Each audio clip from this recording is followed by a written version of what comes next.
Yo! Welcome back to One More Mana. My name's Derik, and today we're getting into a series. I think I speak for everyone with this. Some exciting stuff going on. I think for the next couple months, we're going to be doing exclusively Walking Dead commanders.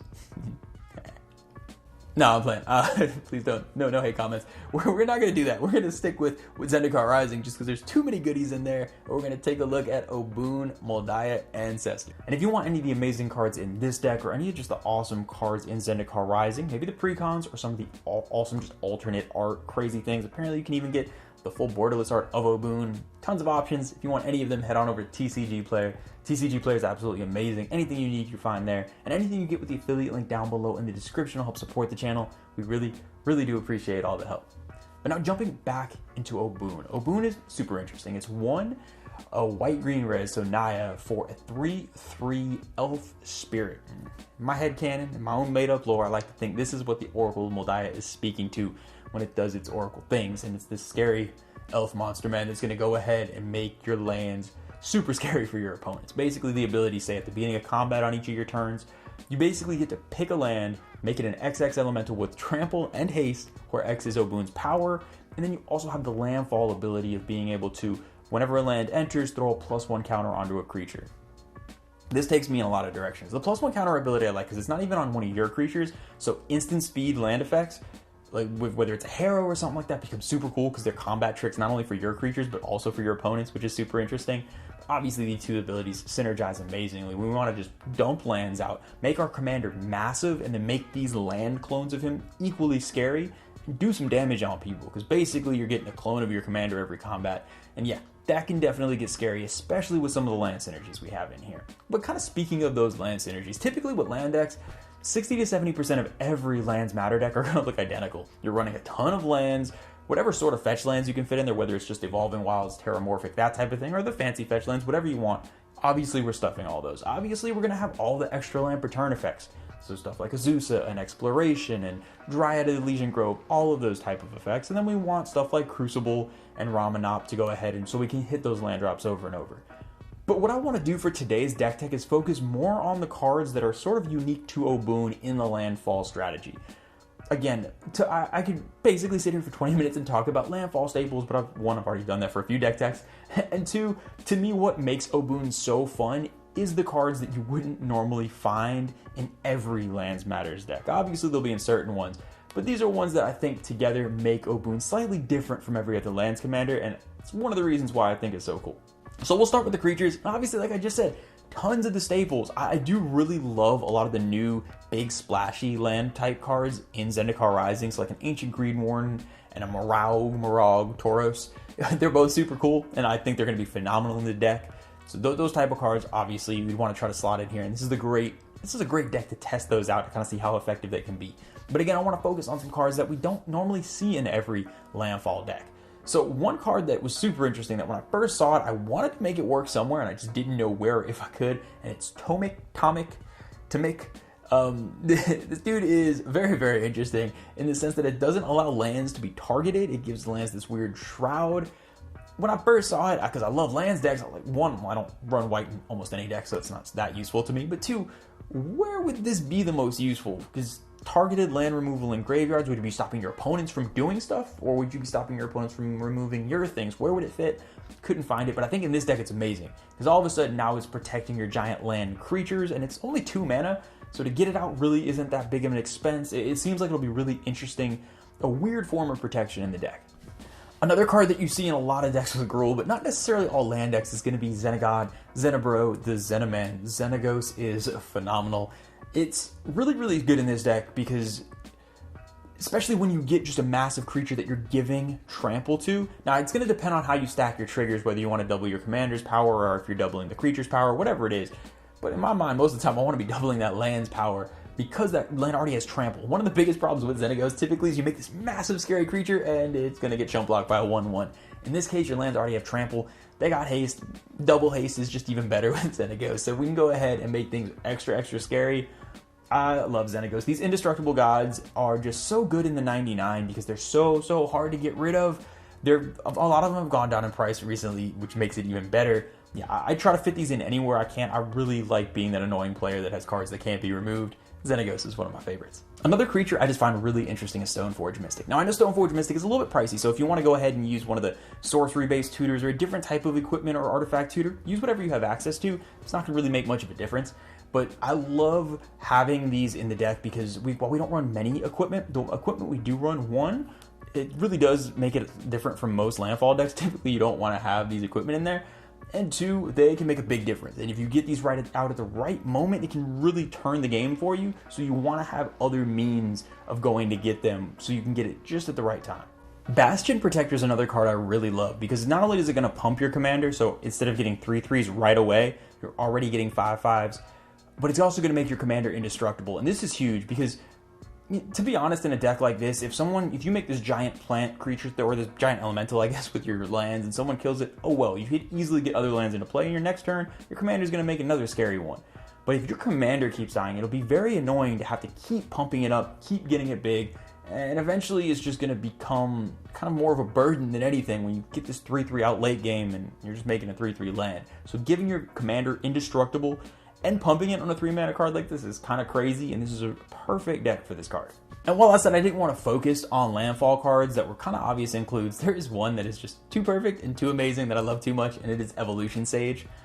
Evolution Sage was a card I got very, very excited about when it was printed because it was just a great way to proliferate Infect, and can also do that in this deck. But in this deck, it's basically just doubling your landfall triggers for a 3-mana card. And again, I emphasize, if you are playing Infect, it can speed up that process as well. So lots of utility. And the power, this is a card that even in just most decks it's going to be powerful, but especially in a deck like this, it can kind of use its power to the fullest. Now moving on to the enchantments, we have, again, more land staples, but there's a few that are specific to this deck that I love. Greater Good is phenomenal in this deck because each landfall is an instance of a +1 counter being placed, meaning this essentially just doubles our +1 counter for our commander for a 1-mana enchantment. A little ridiculous.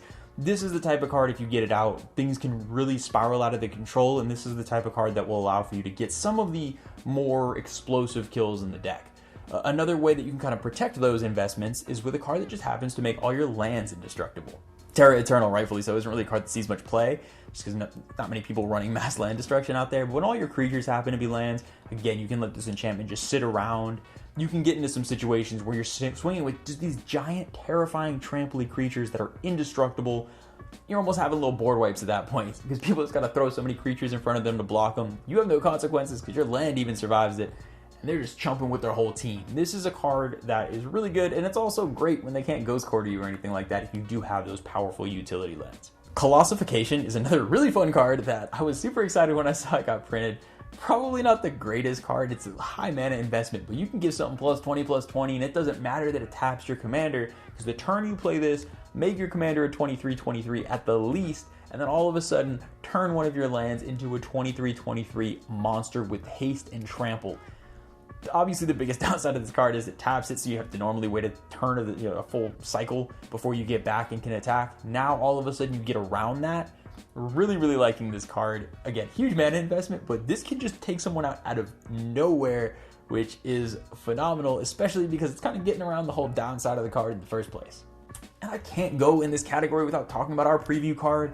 Just an amazing card, a beautiful card, Felidar Retreat. This card is so insane, and in this deck especially, things will get extra silly. The whole +1/+1 counter on the whole team is great. Typically, you can spread it out, but in this type of deck, honestly, just getting the extra +1 counters on your commander with all the landfall triggers we get on top of its own, again, doubling that, this will again allow for explosive, crazy turns, but just for the backup idea of being able to spread and get a whole bunch of 2/2s on board. Let's say you got an opponent with a bunch of tokens out with a bunch of creatures, and you just need to get board presence to protect yourself. This allows you to do that. If it's late game, you need to pump your commander to go ahead and get a very explosive win. It does that as well. This card is absolutely ridiculous, and if you haven't got a chance to play with it yet, definitely pick one up. It is going to be, I think, a staple, and even not just straight up landfall decks, but especially in landfall decks. All right, I feel like I'm talking about every enchantment, but these enchantments are just so good. Valakut Exploration. Wow. Again, this card, I got to play with it for the first time, I think it was yesterday, the day before. It's even better than it reads. It reads well, it seems like it's good, it's even better. You get into turns where all of a sudden you're just exiling so many cards, you just start picking and choosing. It's almost like having a second hand, and then, oh, by the way, at the end of turn, we're just going to throw damage at everyone.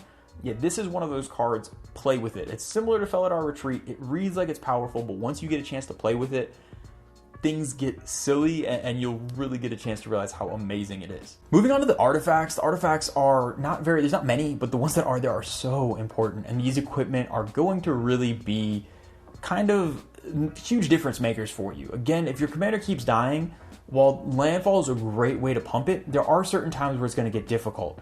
If you get to later in the game and you don't just have all those ramp spells built up and you play your commander, it's going to be hard sometimes to make it a difference. Even if you hit 3 land drops in a turn, just pumping it +3/+3 really isn't going to do it for you if it's late game. But these equipment change that. Blackblade Reforged, if you've been hitting those land drops and ramping crazy all game, will make your commander terrifying and can turn one of those lands into a one-shot machine pretty easily. A couple other equipment that basically out of nowhere can give huge power boosts, depending on the board state, is going to be one, Bone Horde. Bone Horde is just one of those cards that I played it in a deck for a while, and it was just, I didn't have any mill, any self-mill, but just over the attrition of a game, this is something that you can save, and if you play it late game and equip it to your commander, all of a sudden, easily just by the end of the game, oh, there just happens to be 10 creatures in graveyards. If someone's playing a graveyard deck or there's some mill going on, it's going to be way more than that. And this can be the type of thing where even if your commander keeps getting killed off, you can equip this, make that plant into at least a threat, and keep putting that pressure on. Because this is the type of deck, because these plants are only massive creatures until end of turn, you don't want to just be sitting back. You need to be the aggressor, you want to be swinging, and you want to make threats. And these cards will let you do that early, and in this case, more so late game. And speaking of huge late game threats, I really love Rune Chanter's Pike as well. Again, we're not milling, it's not the perfect deck for it, but we are running a lot of instants and sorceries in this deck, and a lot of our ramp is in the sorcery category. And throughout the attrition of a game, we're playing all these ramp spells, we're using all our instant speed removal. We can easily have 5, 6, 7 or more instants and sorceries, and that pump right there can be the difference in taking someone out late game if we need that extra power on our commander. But I've been talking about this whole time, what if our commander gets removed? We need ways to pump it. Would these all +1 counters just disappear? What if they didn't disappear? And a ridiculous artifact called the Ozolith will make that so. For 1 mana, we can just collect all of the +1 counters we want and keep redistributing it onto our massive plant creatures or onto our commander, whatever we want to do. This card is just silly. This is another one. I feel like a lot of the cards printed recently, it seems good, it sounds good, it reads good, and then you play with it, and it's way more broken than you expected. This card is a must remove on site. Things build up very, very fast, especially in a deck like this. You might be able to do some silly stuff with the Greater Good or some of our sacrifice card draw effects, put it right back on. Stuff will get silly if this card sits around. It's amazing. Any counters deck, put it in there, but in this one too, it will make sure that if it sticks around, late game, if you have to recast your commander, you can still make a big impact. Now, we have a ton of sorceries, and the vast majority of these are all going to be ramp. We have all the basic sorcery base ramp. We want the normal ones like the, Kodama's Reach's explosive vegetation types, just as well as we want the ones that tutor for specific lands, so like an Hour of Promise and that type of stuff. It's going to vary, obviously. I think Basswood Surge is the new better version of explosive, so I'd probably run that instead. It's kind of whatever you have, just pump a bunch of sorcery base ramp, so I won't go over that too much. That's to be expected for the sorceries. But one thing I will say, outside of just the non-surprising staples in the sorceries, I've noticed this with landfall decks. Typically the biggest problem you get into is once you assemble these crazy enchantments and everything like that, and you can play all these land drops a turn, you tend to just run out of gas. You tend to play all these lands out, then all of a sudden you have no hand. And while we have plenty of decent card draw, we really don't have access to the explosive, just redundant card draw of blue where you're filling your hand every turn. So I think wheel effects in this deck are phenomenal. In any lands deck, I think, if you can put wheel effects in, put as many as you can. And this one I just put in Reforge the Soul and then Wheel of Fate. Obviously, if you have a Wheel of Fortune, throw it in there as well. But any wheel effects you can get access to, typically I'm very hesitant on wheels because I feel like it can help your opponent just as much as you. If you're playing other decks that struggle from card draw, all of a sudden, your opponents draw 21 cards, you draw 7. And if you did it when someone didn't want you to, it's a lot of ammo to use against you. But in a deck like this, refilling your hand to a full 7 to refill all those lands is super clutch. And I think sometimes people throw wheel effects in decks that shouldn't be, but I think in landfall decks you want as many as you can get. It'll really make those explorations and those type of effects much more effective throughout the game, so it's not just to dump the lands and then it's useless. Then when we move to the instants are really just all about removal. We want to have some instant speed ramp so that way we can kind of do that combat trick thing I was talking about. For the most part though, in these colors, the removal's crazy. When I say crazy, I mean it really does a lot. So many of it is just destroy anything. So you get generous gifts, beasts with the ends, we can run a chaos warp, whatever you have access to, whichever ones you want to pick. I picked some of them in here. I didn't load it with a ton of removal because typically in landfall decks you have so many land slots, you don't typically have enough slots for everything that you normally put in a regular deck. But you want to have a decent amount of instant speed removal that is very, very versatile, because especially if you're not packing as much removal as you would in a normal deck, you need to make sure it is very versatile, because if you're just running destroy target creature on a card and you're not running a ton of removal, how many times you're going to draw that and you need to destroy something else. So versatility above all else for your removal here. The one that really I love the most in the instant slot though, and maybe it's just the inner infect player in me, it's Stonewood Invocation. This card is, I run it in basically every infect deck, and it is super powerful in not really many commander decks because it's a combat trick. Typically that's not what you want, but in this deck I just love it. A lot of the time what's going to happen, you're going to say go into combat and one of your opponents is going to go ahead and kill your commander, and then you don't get the pump and then you're just sad. But this is not only going to serve as protection, but it also gives you a bunch of power on your commander, so now you can go swing at the person that just tried to kill it. Basically what it does is, with a split second card, it's going to allow you to give your commander Shroud and +5/+5. So all of a sudden, even if nothing else has happened, instead of a 3/3, you're making an 8/8 trample haste, and it just gave your commander protection. I'm excited about the trample part, can't you tell? It gives your commander protection, and it is the perfect petty card, because you know what? You just saw who tried to come for your commander. You saw who tried to go ahead and kill who? What kind of rude person would kill your commander? Now you know who that rude person is. You can go swing at them with whatever monstrous plant thing you make, and I love it. Now with the lands, we want to have a lot of lands. I was watching an EDH episode recently where they were talking about landfall decks and saying that apparently the average is down in the 38 to 39 range. Yeah, I'm going to echo what they said. That's not enough. That's not nearly enough. I run that in some normal decks. You want to have, in my opinion, it's 42 plus. I feel like 42 is kind of the minimum I go to, and that's where I'm at in this deck. Just because playing landfall decks, and I play a lot of landfall decks, if I go any lower than that, there are just so many times where all of a sudden these extra land drop return effects don't matter because you're not running enough lands to take advantage of it. Especially when you get your engines going, you want lands more than anything. In a deck like this, just playing a land triggers so many things that not having enough there is just cheating yourself. And I know it's hard to cut really fun cards for a basic land, but in a deck like this, long term, it's not even just to make it min-maxing. I'm not the type of player that's going to say, you know what, this is just objectively the right thing to do. Not at all for that. But I think it's going to allow you to have more fun with the cool cards you put in, just because sometimes it's really frustrating that no matter how many cool cards you put in a deck like this, if you're not running the correct amount of lands, it becomes really difficult to actually see the deck do what you want it to do. But the lands themselves can be pretty flexible. You can just basically throw, again, any fetch lands you do have access to, off color, on color, perfect. Even if it's just the Fabled Passages, Evolving Wilds, Terramorphic Expanses, Croson Verges, those types of things, phenomenal. Just as many as you can get to maximize those landfall triggers. Really the only non-basic that I will say you need basically in the deck is going to be a Kessig Wolfrun. This is really the reason why we're running a lot of those land tutor effects, is to get this single card. This card is absolutely ridiculous. It's going to serve almost in a weird way like that Blackblade Reforged did, where late game, you can have a ton of lands, you can pump your commander, pump a land, whatever you want to do with it. It gives trample, so maybe all of a sudden you get a giant trampling commander and a trampling land. You can really finish people off with this card. So again, flexibility, but if you can, definitely run Kessig Wolfrun. So that's going to do it for all the categories. Let's move on to the best part of every deck tech, that game-winning step. How are we about to win the game in this deck? Now, the primary way is pretty straightforward. We're trying to punch people in the face with these massive lands we're creating, but what are going to be the most fun ways and the craziest ways to get these giant lands? So I'm going to pick my couple favorites, but there's lots of ways. The whole deck is based around just pooping lands and making your commander massive. So there's tons of ways to get a threatening board state, but by far my two favorite. One is going to be Colossification. I already mentioned it. Colossification is awesome. You can drop it, make your commander insanely massive, forget the fact that it's tapped, we now have a massive plant to swing with, and again, if we're in a situation where there's any other pump effects already on a commander, it can be lethal out of nowhere in one turn, which is amazing.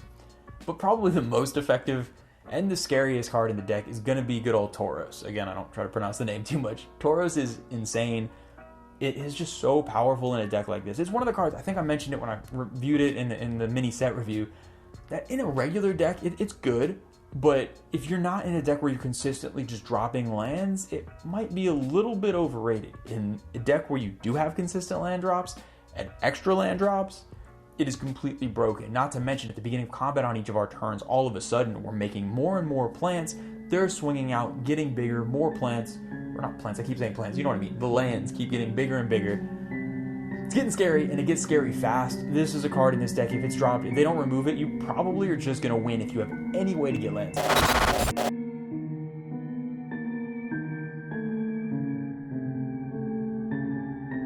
And now, it's been too long. I think it's been at least a week, which is way too long for me. We need to take our trip to Phyrexia and take a look at Triumph of the Hordes. Now, you might ask why, because these elementals we're making, these lands we're animating, happens during combat, so we can't make them infectious or Phyrexian. Why would we want this?